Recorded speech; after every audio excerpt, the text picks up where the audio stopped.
Oke, assalamualaikum warahmatullahi wabarakatuh. Apa kabar anak-anak ibu semua? Alhamdulillah semua. Semoga kita berada dalam situasi yang sehat walafiat. Baiklah, pada hari ini ibu akan menyampaikan materi tentang Perang Dunia Pertama. Sebelum memulai materi, ibu harapkan kalian membuka buku halaman 176 tentang Perang Dunia Pertama di buku Cempaka Putih ya, Sejarah Peminatan Cempaka Putih. Oke, kita lanjutkan saja ya. Kita mulai. Perang Dunia Pertama. Adapun tujuan pembelajaran kita pada hari ini, satu, menganalisis perkembangan Perang Dunia I dan pengaruhnya bagi kehidupan manusia. Yang kedua, menjelaskan pembentukan kelembagaan dunia sebagai pengaruh dari Perang Dunia I. Dan yang ketiga, kalian bisa mempresentasikan pengaruh dari Perang Dunia I bagi kehidupan dunia dan kehidupan global. Oke, langsung saja. Perang Dunia I. Perang Dunia I ini terjadi pada tahun 1914 sampai 1918.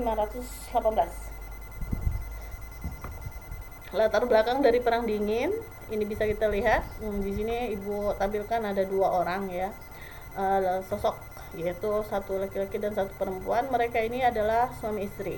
Siapakah mereka? Kenapa mereka berdua ini menjadi latar belakang terjadinya Perang Dingin? Perang Dunia I. Oke, kita lihat ya.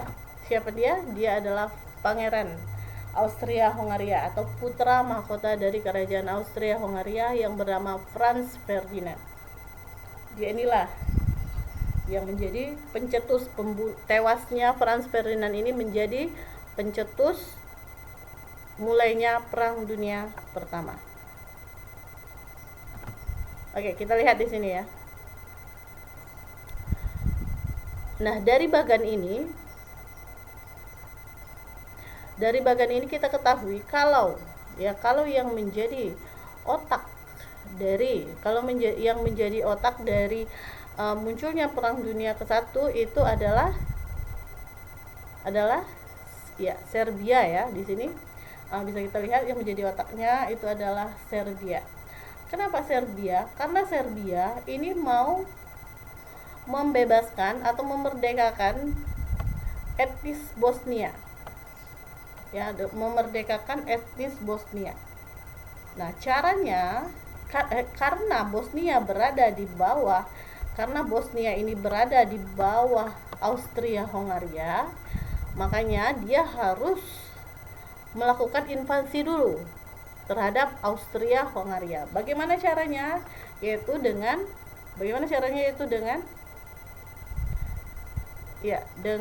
membunuh putra mahkota Austria.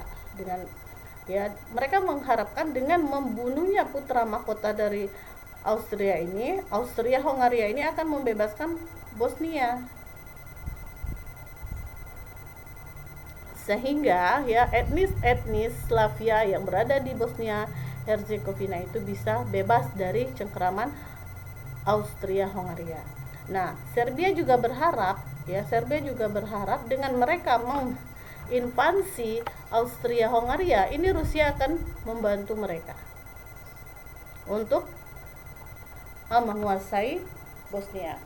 Adapun taktik yang mereka rencanakan itu dijalankan oleh golongan nasionalis. Nama organisasinya yaitu organisasi CRNA Ruka yang berasal dari Serbia. Nah, apa yang mereka persiapkan? Yang pertama adalah mengirim beberapa sniper. Namun sniper yang paling beruntung itu ada 3 orang. Para sniper ini disiapkan yaitu pertama pistol, granat tangan, dan pil cyanida. Kita lihat yang pertama, sniper yang pertama ya. Kita lihat sniper yang pertama, Muhammad Mahmed Basic. Nah, dia ini itu sangat beruntung karena keberadaannya atau posisinya ini tepat di samping mobilnya Franz Ferdinand. Namun dia mengurungkan niatnya untuk membunuh Franz Ferdinand karena terlalu banyak polisi yang menjaga Franz Ferdinand pada saat dia meninjau latihan militer pasukan Austria-Hongaria ini. Yang kedua yang beruntung, sniper yang beruntung itu adalah Nedeljko Kabrinovic. Nah, Kabrinovic ini berhasil ya. Kabrinovic ini berhasil melemparkan granat tangan, dia berhasil melemparkan granat tangan ini, melemparkan granat tangan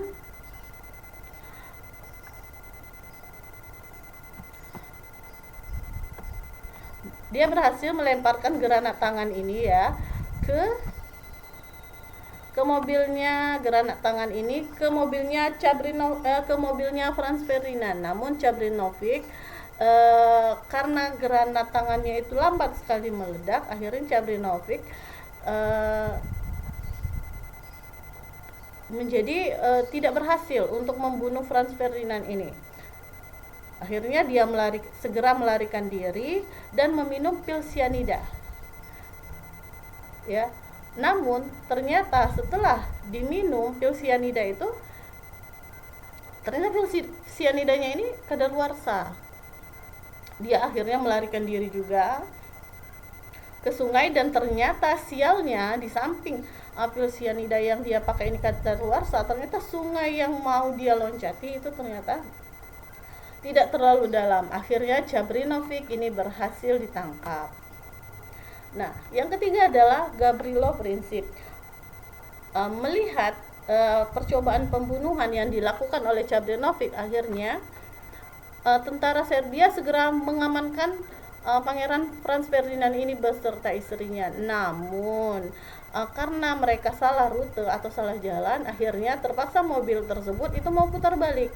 Nah, kebetulan di situ ada Gavrilo Princip ini.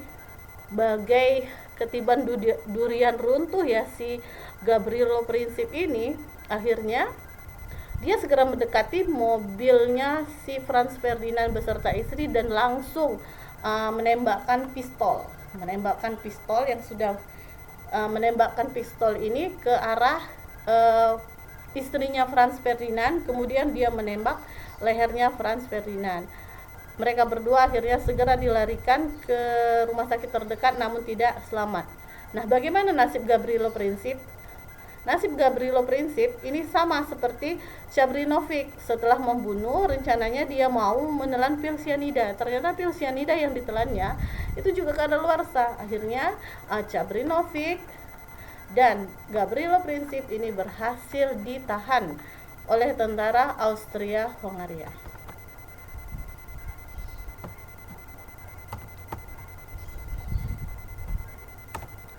Nah, ini posisi Austria-Hongaria waktu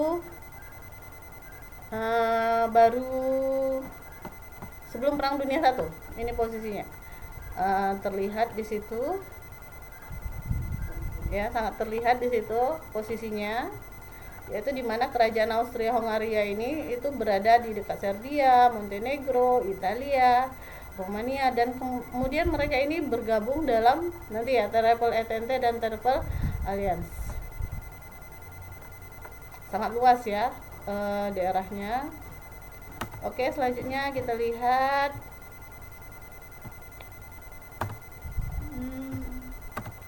nih, ini situasinya ya, boleh kalian lihat. Ini situasi saat Franz Ferdinand dibunuh.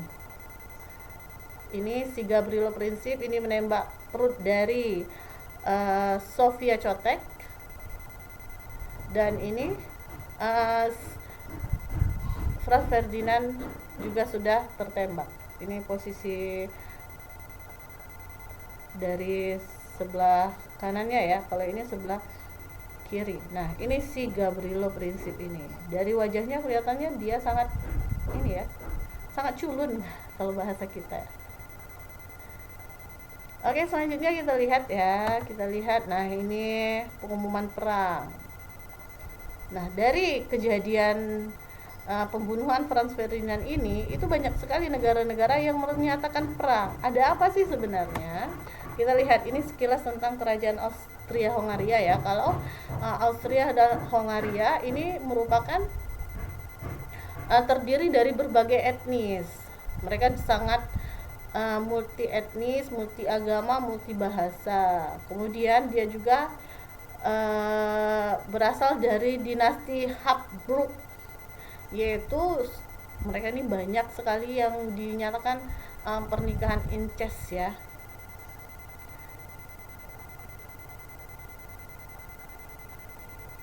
Oke, selanjutnya kita lihat siapa sih sebenarnya Franz Ferdinand dan mengapa dia harus dibunuh. Franz Ferdinand ini merupakan seorang putra mahkota atau calon raja sepeninggal dari ayahnya Franz Joseph. Nah, ada dua kesalahan dari Franz Ferdinand di sini. Yang pertama itu karena dia mencintai dari Sophia Chotek. Sophia Chotek ini adalah bangsawan asal dari Jerman. Nah, keinginan dari kerajaan Austria Hongaria ini, kalau Franz Ferdinand atau putra mahkota dari kerajaan mereka itu menikah dengan dinasti-dinasti lain, pokoknya jangan Jerman gitu. Terserah mau yang mana, dinasti-dinasti, pokoknya banyak sekali ya dinasti-dinasti yang berada di kawasan Eropa, itu keinginannya. Namun karena Franz Ferdinand ini sudah terlalu jatuh cinta kepada Sophia Chotek, makanya dia tidak mau dinikahkan dengan orang lain. Namun atas saran Paus Leo, karena takut mengganggu dari kestabilan kerajaan, maka Franz Ferdinand dan Sophia Chotek akhirnya dinikahkan dengan syarat anak dari mereka nanti itu tidak akan menjadi putra mahkota. Itu ya. Kesalahan yang kedua yaitu Serbia ini menghendaki kebebasan etnis Slavia yang di Bosnia dan menganggap kalau Franz Ferdinand itu adalah penghalang utama mereka untuk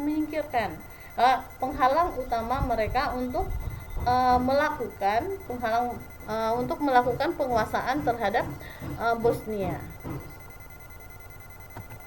Oke, alasan perang, kenapa sih sebenarnya perang Austria-Hongaria dan Serbia ini berubah menjadi perang dunia?